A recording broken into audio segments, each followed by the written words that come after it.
Dans cette vidéo, je vais te montrer ce qui s'est passé depuis la dernière fois sur le Bitcoin. Je vais également te partager la zone à court terme qui serait intéressante pour intervenir à l'achat sur le Bitcoin.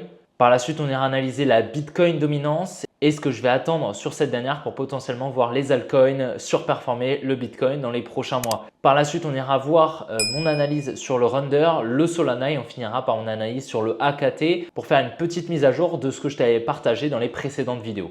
Comme tu le vois depuis la dernière vidéo, le Bitcoin a augmenté de plus de 10%. Donc, j'avais fait la dernière vidéo juste ici, par là, d'accord. Et je m'attendais donc à une continuation baissière pour venir récupérer les liquidités au sud. Donc, tu vois, c'est un mouvement. Alors, je m'y attendais à moyen terme, mais je ne m'attendais pas à ce qu'il prenne son origine juste ici. Ok, je ne m'attendais pas à ce que le Bitcoin explose à ce timing précis. Ok, donc le biais était haussier, on en avait déjà parlé. En revanche, le timing ici, clairement, je ne m'y attendais pas, d'accord. C'est important de dire aussi dès que le biais s'exécute sur une analyse et dès que le biais ne s'exécute pas, ok, à court terme et que le timing était moins bon concernant mon analyse. Et c'est complètement normal, d'accord. Je ne peux pas avoir raison, avoir le bon biais, le bon timing dans toutes mes analyses, d'accord. Donc c'est complètement normal et voilà, ça ne m'affecte même pas le fait que le Bitcoin ait pris 10% entre temps, d'accord. C'est pas grave, ça arrive et bien heureusement, il y a tout le reste des bonnes analyses qui passent. Donc c'est pas un problème qu'il y ait une analyse parmi d'autres qui ne passe pas. Le principal, c'est de gagner assez pour pouvoir couvrir le peu de pertes que tu as ou le peu d'opportunités que tu as manqué. Mais clairement, essayer de saisir toutes les opportunités, ça n'a pas de sens et ce n'est pas forcément très pertinent. Donc, si on rate une opportunité, ici, là, voilà, j'aurais préféré acheter ici au niveau de ma cible. Malheureusement, moi, je n'ai pas pu ici. Ok, donc, ce n'est pas très grave. Maintenant, tu vois, il y a d'autres actifs qui se sont très bien exécutés. On en parlera juste après, mais comme le Solana, le Runder et le AKT. Donc voilà, c'est pour que tu comprennes que ce n'est pas grave si un biais ne s'exécute pas, notamment pour toi. Si dans tes analyses, tu as une analyse qui ne s'exécute pas, ça ne veut pas dire que tu es mauvais. Bien au contraire, ça veut simplement dire que les probabilités n'étaient pas dans ton sens, tout simplement. Donc, je vais te montrer un petit peu ce qui s'est passé à l'origine de ce gros mouvement haussier, de cette grosse expansion haussière. On a juste là une accumulation qui a pris place. Donc, on avait très bien repéré ici les liquidités qui avaient été créées, donc ce support ici. Puis par la suite, on a eu la liquidation de ce support. Donc, on est venu récupérer toutes les liquidités au niveau de ce support. Il faut se dire qu'au niveau de ce support, dans ce range, donc ici dans toute cette partie juste là, il y a énormément d'intervenants qui viennent acheter directement avec un stop loss juste en dessous du support. Donc au niveau des lots qui sont présents juste là. Mais également, ils viennent vendre comme ceci avec un stop loss ici au niveau de ces highs, au niveau de ces highs ici et tous ces highs qui sont présents juste là. D'accord? Donc il y a énormément d'ordres qui sont injectés dans tout ce range juste ici et les longues viennent dans un premier temps être liquidées juste là avec ce mouvement de liquidation qu'on va appeler le STNB dans une accumulation de week-off et par la suite on a eu le market structure shift, donc le changement de structure à court terme que je t'ai mis juste ici. Et par la suite, on est venu effectuer cette expansion haussière. Comme tu vois, il y a eu pas mal de volatilité pour la simple et bonne raison que il y a énormément de highs ici qui étaient laissés non liquidés. Et en fait, au niveau de tous ces highs, on a énormément de stop loss d'ordre en short. Et donc, ces stop loss d'ordre en short, c'est des ordres à l'achat, ce qui donc, lorsqu'ils viennent être exécutés sur le carnet d'ordre, viennent accélérer, viennent augmenter la masse acheteuse sur le carnet d'ordre et donc viennent accélérer le prix, tout simplement. Donc, c'est également ce qui s'est passé en plus haut de time frame, je vais te montrer juste après. Globalement, ici, qu'est-ce que je voyais? Je voyais une distribution. J'avais déjà vu ici une distribution en petit time frame qui s'est très bien exécutée pour le coup. D'accord, on a très bien eu cette exécution de cette distribution. Je te l'avais partagé quand on était juste là. D'accord, pour le coup. Donc là, j'attendais un mouvement baissier. On l'a eu. Ici, comme tu vois, on a énormément de liquidité également. Tous ces lows, c'est de la liquidité. Donc selon moi, les probabilités étaient beaucoup plus hautes pour qu'on vienne récupérer ce niveau qui était donc pour moi la tiers de la distribution. Finalement, comme je t'ai mis, c'est des X, donc ce n'était pas une distribution, c'était simplement quelque chose qui pouvait y ressembler. D'accord? Mais bien évidemment, c'est toujours des probabilités. Imaginons que tu repères 10 distributions, il y en aura peut-être 5 qui vont s'exécuter. D'accord? Donc c'est toujours comme ça et c'est pour ça qu'il faut jouer avec ces probabilités et essayer de trouver des manipulations qui ont le plus de probabilités de s'exécuter. Donc finalement, on a réaccumulé juste là. On n'est pas venu récupérer les liquidités un peu plus au sud. C'est dommage, d'accord, c'est pas très grave. Étant donné que ce qui était vraiment le plus pertinent selon moi, c'est qu'on vienne réaccumuler par là, qu'on revienne dans la demand que je t'avais partagée ici pour repartir après. D'accord? Ce mouvement, il ne m'étonne pas du tout, d'accord? Mais c'est surtout le timing qui m'a beaucoup étonné et m'a surpris pour le coup et ce n'était pas ce que je m'attendais. Mais bon, c'est pas grave, bien évidemment, on adapte le scénario. Donc dans ces cas-là, qu'est-ce qu'il faut faire? Est-ce qu'il faut FOMO et acheter ici peut-être? Ben non, bien sûr que non. D'accord? Qu'est-ce qu'on va faire? On va descendre en petit time frame. Déjà, on reste en haut time frame plutôt et on va regarder est-ce qu'il y a des probabilités que là, on ait un retournement qui prenne place. Ici, je n'ai pas l'impression. Pourquoi? Parce que regarde, on voit clairement ici au niveau de tous ces highs, on a énormément de liquidités. Donc, on a pas mal de highs ici qui sont collés, qui n'ont pas été liquidés. Donc tous ces highs, c'est énormément de liquidités qui sont placées au niveau de tous ces niveaux et c'est donc des niveaux de liquidité qui ont de fortes probabilités d'être récupérés. Donc ici, on aura peut-être un rebond, mais je pense qu'il y a de fortes probabilités qu'on aille récupérer l'ATH dans les prochaines semaines. D'accord? Pourquoi? Comme je t'ai dit, il y a beaucoup de liquidités et selon moi, ici, il n'y a pas de supply pertinente pour un retournement. Ici, c'était potentiellement une supply pertinente. Ici, ça ne l'est pas. D'accord? Là, il n'y a aucune zone intéressante. Donc ici, on va continuer ce biais haussier et donc on va chercher une zone à court terme qui peut être intéressante. Une zone à court terme qui va être intéressante, ce n'est pas ces demand ici. Là, tu vois, on a des petits mouvements baissiers dans l'expansion haussière. C'est ce qu'on va appeler des order blocks où on pourrait potentiellement intervenir, mais ce n'est pas des order blocks pertinents selon moi. D'accord? L'order block pertinent selon moi, il est juste là. D'accord? Donc comme tu le vois, il est assez pertinent. Pourquoi? Parce qu'il revient dans le précédent bloc. On a vraiment ce mouvement baissier qui revient dans le précédent, tu vois. Et ensuite, on a l'expansion haussière. Donc ça, c'est vraiment intéressant. Puis en plus de ça, on est ici au niveau d'une résistance, ce qui signifie donc qu'au niveau de ce rebond-là, il y a eu énormément de contreparties en vente qui ont été injectées, ce qui a donc permis à la Smart Money de réaccumuler et de se replacer à l'achat. Et on le voit bien si on descend un petit peu en time frame, on va regarder ça, mais tu vois bien que là, on a ici la récupération ici d'un support, la liquidation, tac, et ensuite on repart. Donc tu vois, on voit bien le placement de la Smart Money qui s'est fait juste ici et le transfert main forte, main faible. Ici, qu'est-ce qu'on voit à plus court terme? On voit une potentielle manipulation qui prend place. Pour le moment, rien d'extrêmement concret. Mais on voit une potentielle trendline ici qui a été liquidée dans un premier temps. On voit une deuxième trendline résistance qui est en création. Et on a également une trendline juste là. D'accord? Donc je vais te les mettre en valeur. Voilà, donc on a ces trois niveaux de liquidité. On en a un qui a été récupéré. Mais là, il n'est pas impossible qu'on récupère les liquidités au nord pour par la suite retracer et revenir dans la demand intéressante. Cette demand, il n'y a pas des probabilités il n'y a pas des probabilités de 100% qu'on revienne dans cette demand des 97 500. En revanche, si on y revient, ce sera extrêmement pertinent pour se placer à court terme. Ok? Donc c'est pour ça, c'est une zone qui va m'intéresser. Pour moi, ici, le lot protégé à moyen terme, il va être là. Enfin, à court terme plutôt, il va être ici. D'accord? Pour moi, c'est clairement cette demand. Si on vient à la casser, d'accord, si on fait quelque chose comme ça, tac, on ira retracer davantage et on ira chercher probablement les 88 000 $. D'accord? Mais pour le moment, on est haussier et donc on va s'attendre potentiellement à une réaccumulation potentiellement ici dans cette zone d'intervention qui serait le plus pertinent. Donc voilà pour ce qu'il en est du Bitcoin. Clairement, c'est pas grave, d'accord, si l'analyse, le biais à court terme ne s'est pas exécuté. Tu te souviens peut-être, mais bon, on anticipait déjà ce mouvement haussier. Alors, je vais essayer de te retrouver, mais voilà. Ici, lorsqu'on était là, j'anticipais la récupération de ces liquidités et je t'avais même partagé ici tous ces highs qui étaient de la liquidité. Je t'avais donc dit qu'il y avait de fortes probabilités de venir récupérer au moins les 96 000 $. On est bien venu les récupérer. Et le biais restait haussier, donc on pouvait clairement continuer le biais. Et là, du coup, on peut notifier tout ça là qui a été récupéré. D'accord? Donc tout ça, ça a été récupéré. Il nous reste quand même tous ces highs à potentiellement venir récupérer. Et ici, on a une belle réaccumulation, donc une distribution juste là, avec une crique ici et l'accumulation qui a pris place juste là pour partir exécuter une nouvelle continuation haussière et donc une nouvelle expansion. Bon, c'est dommage que sur Bitcoin USD, on n'ait pas la récupération ici de cette demand qui m'aurait permis d'augmenter les probabilités qu'on ait ce mouvement haussier. D'accord? Malheureusement, on ne l'a pas eu, mais bon, ce n'est pas très grave. On a eu quand même une belle accumulation ici. Bien sûr, ce n'est pas obligatoire qu'on vienne forcément dans la demand. Désolé pour mon absence de quelques jours, j'étais à l'étranger pour des raisons administratives, mais si tu souhaites que je te tienne au courant justement pendant ces absences, n'hésite vraiment pas à rejoindre mon canal Telegram, c'est le premier lien en description où justement j'essaye au maximum de te tenir au courant de l'actualité, des cryptos, des analyses que je vais pouvoir te partager lorsque je ne fais pas de vidéo. Donc tu as le lien en description et c'est gratuit, donc profites-en.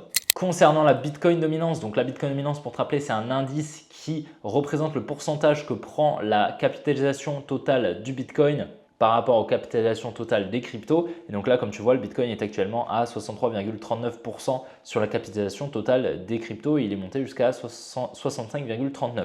Donc on est dans cette supply juste ici. On a pour le moment une petite réaction. Donc rien d'extrêmement impressionnant, d'accord. Est-ce qu'on a shift la structure à court terme? Oui, d'accord, à court terme, on a shift la structure, on est passé baissier, on pourrait même l'avoir ici à très court terme, d'accord. Mais à moyen terme, personnellement, je trouve que le changement de structure, il serait juste là, d'accord, au niveau des 61,33%. Donc voilà, c'est plutôt intéressant. On a quand même une belle réaction ici. On aurait un petit peu plus haut potentiellement la supply juste là, d'accord, c'est pas obligatoire qu'on y revienne. De toute manière, il faut se dire que bon, même si la Bitcoin dominance elle monte indéfiniment, à un moment il va falloir qu'elle se retourne. Ici, on est clairement plus proche d'un retournement que d'une continuation, d'accord, hein. On monte tellement, d'accord, on a tellement monté qu'il y a plus de probabilités, il y a de plus en plus de probabilités qu'on se retourne et qu'on effectue un mouvement baissier sur la Bitcoin dominance et donc qui permettrait aux altcoins qui indiquerait en fait que les altcoins superforment le Bitcoin. Ok, donc ça c'est l'objectif hein, donc pour une altcoin saison. Maintenant, bon, bien évidemment, moi personnellement, hein, c'est ce que je dis beaucoup aux membres de l'académie, c'est que je suis un petit peu, voilà, j'ai un petit peu envie, j'ai très hâte en tout cas que le PIB du second trimestre aux États-Unis sorte. Pourquoi? Parce que ça me donnera une vision claire de qu'est-ce qui va se passer dans les prochains mois et au moins à une vision à 6 mois. Parce qu'en fait, là, le premier trimestre est sorti en négatif, ce qui signifie donc que si le deuxième trimestre, le PIB sort en négatif, on rentrera en récession. Et là, pour le coup, ce sera une vision très claire, hein. On n'aura pas d'alcoin saison, en tout cas à court terme, d'accord, à ce moment-là. En revanche, s'il sort en positif, ce sera potentiellement un petit peu plus optimiste, hein, d'accord. Pour moi, la récession, si elle doit avoir lieu, ce sera à partir du deuxième trimestre. Et donc clairement, hein, si on a une récession, c'est plutôt très bénéfique à moyen terme. À court terme, ça va être un petit peu compliqué. Les marchés vont retracer très probablement, ils vont réagir. C'est extrêmement probable, hein, c'est ce qui se passe dans la majorité des cas. Et j'en parle d'ailleurs dans mes 2 vidéos qui justement parlent de cette récession, mes 2 analyses. Mais à moyen terme, ça permet d'avoir une vision très claire. Ça va nous permettre de saisir d'énormes opportunités hein, qui se présentent très rarement, des gros mouvements baissiers. Il y a une peur qui va s'installer et ce sera à ce moment-là qu'il faudra intervenir. Et une fois que tu es placé, en fait, tu peux avoir un biais haussier sur 1, 2 ans, même plus, d'accord, sur les marchés boursiers. Même à 5, 10 ans, sans problème, on aura un marché haussier qui se mettra en place à la suite d'une récession si elle a lieu. Donc ça permet d'un point de vue macro d'avoir une meilleure vision sur le biais à moyen long terme des marchés. Là pour le moment c'est vrai que honnêtement hein, toutes les altcoins saison depuis le début des cryptos ont pris place avec des taux très très bas. Des taux aux États-Unis qui sont très très bas. Là en l'occurrence on n'a pas des taux excessivement bas et c'est pour ça que c'est un petit peu plus compliqué de forecast une potentielle altcoin saison. D'accord, c'est du moins probable d'avoir une altcoin saison comme j'ai pu la connaître en tout cas en 2021. Bien évidemment, ce n'est pas impossible, d'accord, mais c'est en tout cas pas les probabilités qui sont dans ce sens. Pour te rappeler un petit peu ce que je t'avais partagé dans la dernière vidéo, hein, donc on attendait la récupération du SOW pour revenir dans la demand et repartir à la hausse sur le render. D'accord, donc ça c'est ce que je t'avais partagé dans la dernière vidéo. Ici, comme tu le vois, on a clairement un setup qui s'est exécuté à la perfection. Donc on a bien eu l'exécution de cette distribution avec la création de liquidité ici, la résistance, la liquidation ici avec le UT. Je t'avais partagé les phases dans la précédente vidéo, mais tu les as ici hein, si tu le souhaites. On avait donc la trailing range qui serait juste ici au niveau du SOW. Par la suite, donc, on est venu liquider ce SOW, revenir dans la demand que je t'avais tracée en rose. Et donc, je m'attendais à la récupération de la tiers de la plus haute, de la plus grande accumulation qui a pris place juste là. Tu vois, avec le Same Climax, l'Automatic Rally, le ST, le STNB et le Spring. Ok, donc on a la tiers ici au niveau de l'Automatic Rally. On va la voir juste là. Ok, et donc comme tu le vois, on est parfaitement venu récupérer la tiers et on a plus 35% depuis la demand jusqu'au top ici du render. Le prix actuel, ici on est à plus 26%, donc très très belle analyse honnêtement, donc très très cool, une très belle réaccumulation qui a pris place juste ici. Et là, on a une très belle réaction qui prend place dans cette supply forte. Ok, on a clairement une supply forte, je vais essayer de te la montrer. Voilà, juste ici, on a clairement une supply forte. Hein, c'est ce mouvement aussi ici avant l'expansion baissière. Pour moi, honnêtement, la supply la plus pertinente du mouvement, c'est celle-ci. D'accord. Donc pour moi, ici, ça va clairement être la prochaine target. À mon avis, on va avoir une petite réaction tech pour par la suite aller la chercher. D'accord, c'est la supply des 6.6. Donc l'objectif des 5.5 a été atteint. Ok, donc ça, c'est plutôt clean. Maintenant, une bonne zone pour intervenir potentiellement à l'achat sur le render. Alors, je vais essayer de trouver ça. pour le moment, j'ai l'impression qu'on aurait ici cette demand initiale potentiellement, et sinon on aura cette demand intermédiaire. D'accord? Donc on aura ces deux zones juste là. Je vais essayer de voir un petit peu à court terme comment les raffiner. Voilà, on va être bien ici, comme ceci et comme cela. Donc tu vois un petit peu comment je procède avec la fair value gap, etc. Ici, on va pouvoir supprimer ça. Et donc, la première demand intermédiaire, ce sera celle des 4.9 environ. Et puis, la demand initiale, ce sera la 4.4. OK? Donc, on va attendre des retracements dans ces zones. Ce serait plutôt intéressant d'avoir un retour dans ces demands. Mais bien évidemment, on va avoir très probablement un rebond qui va prendre place. En plus, à court terme, on voit une distribution qui prend place très clairement. On a clairement ici une création de liquidité avec une tiers qui serait juste ici. Donc, on pourrait littéralement la liquider pour par la suite repartir potentiellement ou alors redistribuer, aller chercher la demand un petit peu plus bas et après repartir. Ce n'est pas impossible. En tout cas, voilà, là, ici, on voit un rebond et dans les supplies fortes comme celle que j'ai repérée ici au niveau des 5.5, on a généralement un petit rebond qui prend place. D'accord, c'est très rare qu'on traverse directement la supply. Ok, donc c'est pour ça qu'on va s'attendre à ça à court terme. Et bien sur le Solana, c'est exactement pareil. Donc je ne sais pas si tu te souviens, je m'attendais à un biais haussier, une continuation haussière avec le Protected Low que je t'avais tracé juste ici au niveau des 140 $. Pour le moment, le biais s'exécute à merveille. On a eu une énorme expansion haussière. Alors je vais essayer de te montrer l'accumulation qui a pris place à court terme. Elle est magnifique. On a bien ici donc le Selling Climax, l'Automatic Rally, le SOW juste là. Donc on aurait une tiers juste ici. On a une trendline qui vient de créer, la liquidation, boum, on vient shift la structure. Et là, on a clairement une jolie expansion qui prend place. Donc magnifique. Et ma prochaine target avec d'énormes probabilités, d'accord, honnêtement elles sont énormes les probabilités pour moi qu'on aille récupérer cette zone des 190 $, d'accord. Pour moi il y a d'énormes probabilités qu'on y aille. Pourquoi? Parce que là tu vois bien on est en train de conforter une résistance qui incite donc énormément d'intervenants à se placer. Il y a donc énormément de liquidités qui viennent d'être créées, d'accord. Le but de créer ce genre de setup de résistance de support, c'est d'inciter des intervenants à se placer pour créer ce qu'on va appeler des liquidity pools, donc des piscines de liquidité. Donc littéralement de la liquidité à bien récupérer. Donc je m'attends clairement à une réaccumulation pour venir chercher ce niveau des 180 $. Ce qui serait le plus pertinent, c'est qu'on revienne ici dans tout ce bloc baissier, d'accord, juste ici, donc potentiellement intervenir, qu'on va appeler donc une demand au niveau des 156 $. Si on revient dedans, ce sera une très très bonne zone pour intervenir à l'achat, pour aller chercher une target ici à ce niveau-là des 180 $, d'accord.